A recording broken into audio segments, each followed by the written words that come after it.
नमस्कार दोस्तों, स्वागत है आपका travel with Kamal Ram channel में। ये एक न्यू चैनल है, हमने ऐसे ही खोला है।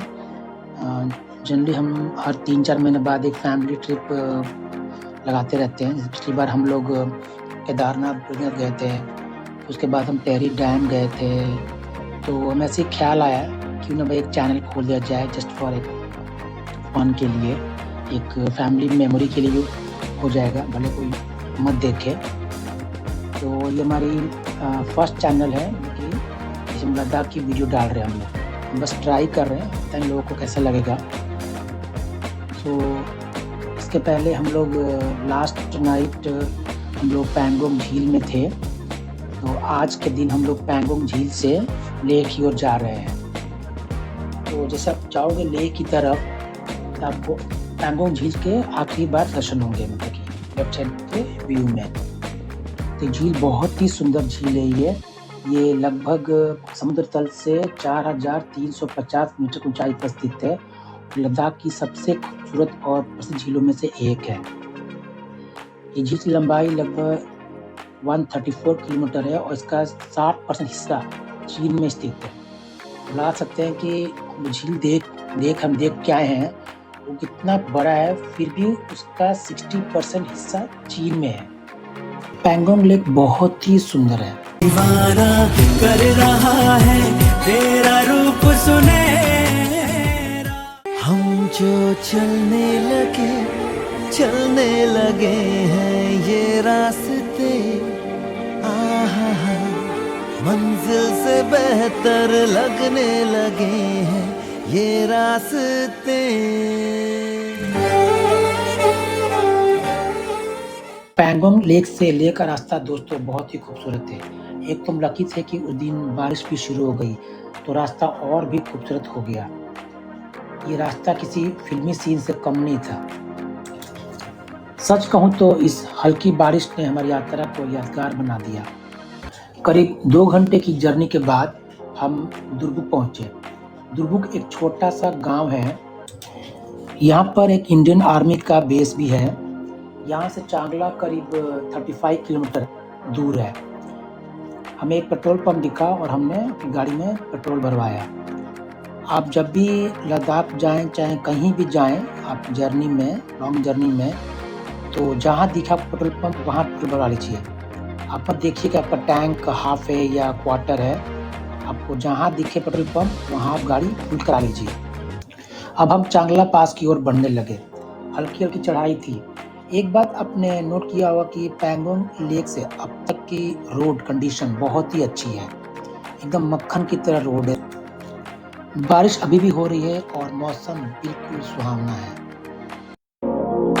जैसे जैसे हम आगे बढ़ते गए रोड थोड़ी पतली हो गई, वाह, बट नज़ारे तो एकदम खूबसूरत हो गए। आप देख सकते हैं कितने खूबसूरत नज़ारे हैं।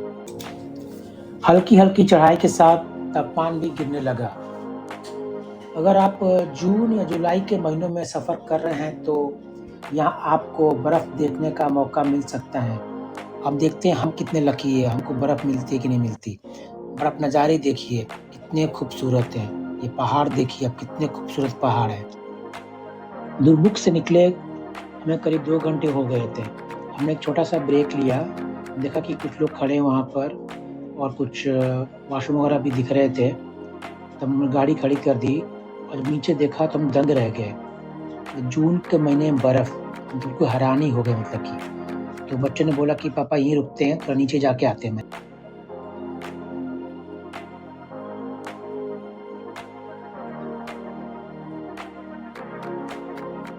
दीवाना कर रहा है तेरा रूप सुनहरा, मुसलसल खल रहा है मुझको अब ये सहरा।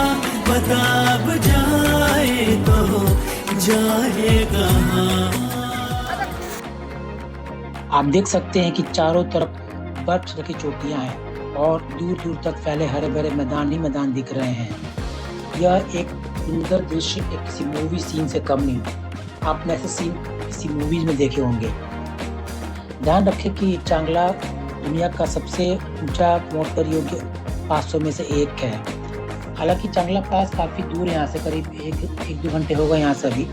फिर भी लोग कहते हैं कि यहाँ का मौसम काफ़ी ठंडा है और हवा पतली हो जाती है। इस कारण आप ना ज़्यादा देर तक कहीं मत रुकिए। ज़्यादा 10 मिनट रुकिए और फिर वहाँ से चलते रहिए। आप प्लीज़ ध्यान रखें कि चांगला पास की यात्रा या फिर लद्दाख यात्रा के दौरान इस पानी पीना बहुत ही ज़रूरी है। आप बीच-बीच में पानी पीते रहिए, क्योंकि ना इतनी ऊँचाई पर ऑक्सीजन की कमी और ठंडी हवा के कारण शरीर में पानी की कमी हो जाती है, जिसको हम डिहाइड्रेशन कहते हैं। इसलिए सफ़र के दौरान आप लगातार हर घंटे, हर आधे घंटे में पानी पीते रहिए। हम जो चलने लगे हैं ये रास्ते, आहा हा, मंजिल से बेहतर लगने लगे हैं ये रास्ते।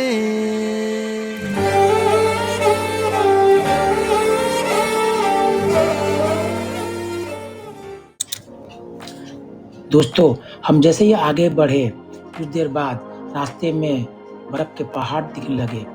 इन बर्फीले पहाड़ों की खूबसूरती ही अलग थी। हम बिल्कुल यकीन नहीं हो रहा कि जून के महीने में हम बर्फ़ देख पाएँगे। हम थोड़ा और आगे गए तो हमें यकीन नहीं हुआ कि हल्की-हल्की बर्फबारी भी होने लगी। Oh my God! स्नोफॉल! मेरा पूरा परिवार, मेरी डॉटर्स, मेरी वाइफ़ बिल्कुल बिलीव नहीं कर पा रहे कि एकदम हल्की-हल्की स्नो गिर रही है। सफ़ेद बर्फ़ के छोटे-छोटे टुकड़े आसमान से गिर रहे थे और वह दृश्य बेहद ही मनमोहक था। हम बिल्कुल यकीन नहीं कर पा रहे थे कि यार जून के महीने में वाह! हमको स्नोफॉल देखने को मिल रहा है इस रेगिस्तानी पहाड़ों के बीच में। ये नज़ारा ऐसा था कि जिसको शब्दों में बयां करना बहुत ही मुश्किल है। सच में हमें नेचर इतना भी सुंदर हो सकता है, हमें पता नहीं था। आखिरकार हम लंबी जर्नी के बाद चांगला पास पहुंचे। यहाँ पर आप गर्म चाय का आनंद ले सकते हैं और कुछ देर आराम कर सकते हैं।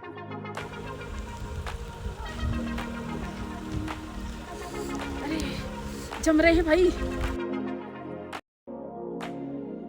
दोस्तों, हम बहुत ही लकी थे कि हमें चांगला पास में स्नोफॉल देखने को मिली। चांगला पास दुनिया का 10th नोटेबल पास में से एक है, जिसकी ऊंचाई लगभग 5360 मीटर है।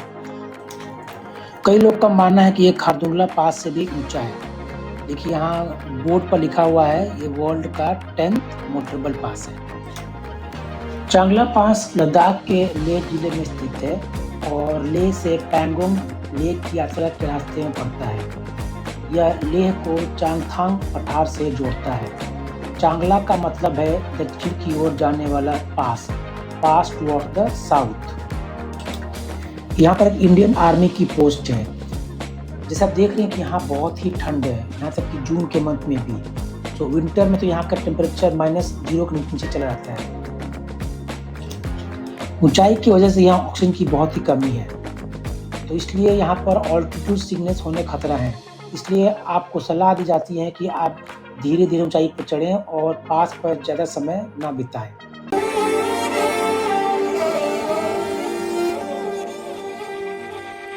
हम जो चलने लगे हैं ये रास्ते, आहा हा, मंजिल से बेहतर लगने लगे हैं ये रास्ते।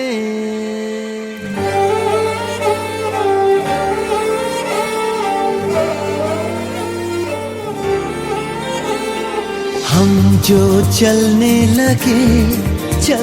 लगे हैं ये रास्ते, आहा हा, मंजिल से बेहतर लगने लगे हैं ये रास्ते। खो जाए हम। दोस्तों, चांगला पास पर हमें बड़ा मजा आया। करीब 10 मिनट बिताने के बाद हम आगे बढ़े।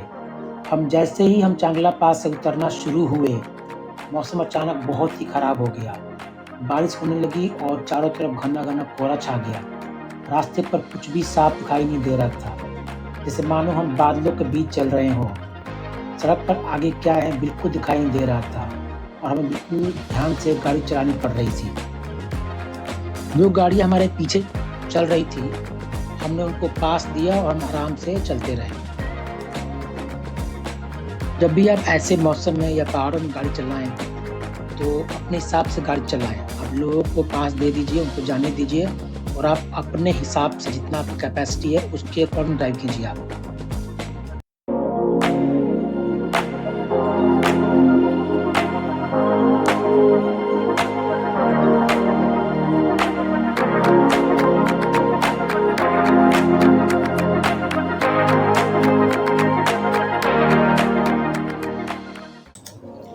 आखिरकार 2 घंटे की यात्रा के बाद मौसम साफ हो गया और हमने राहत की सांस ली।